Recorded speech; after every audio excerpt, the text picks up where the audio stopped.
مشکوندم وطنان سرگذشتی خلقمان مشکوندم وطنان سرگذشتی خلقمان توجی کنی بیچاره سخت بوده ماورا توجی کنی بیچاره سخت بوده ماورا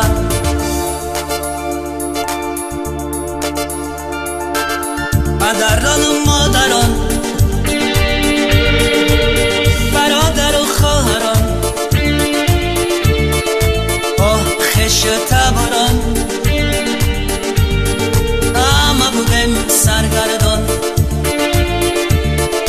روزی که فقیر بودم در کوه ادیر بودم برزه بود نامی ما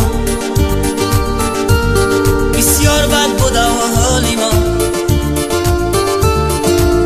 مادر از غمی پسر در خواهر از فراق یکدیگر بخوردن خون جگر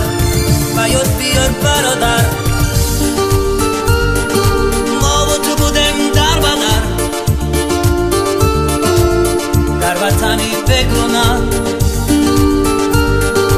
امروز شد از افسانه بیار فرخار را آن مردمیم بیمار را کسلی وبا بودن از ما جدا شدن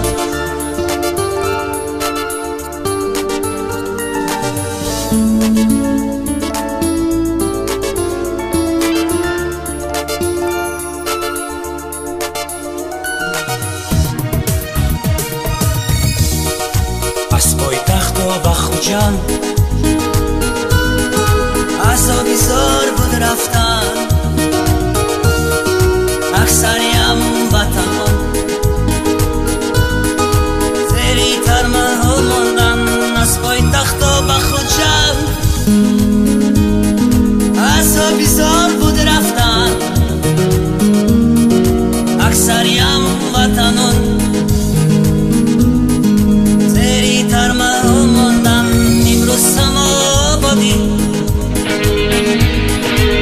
توجیکستان شکوفان شکرانه استقلال همه جا بزم و شادی امروز سما بادی توجیکستان شکوفان شکرانه استقلال همه جام بزم و شادی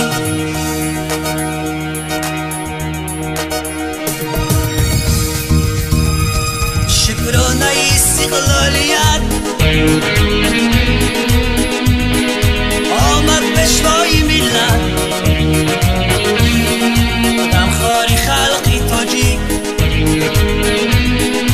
بخاطری حقیقت شکرانه استقلالیت آمد پشوای ملت غمخواری خلقی تاجیک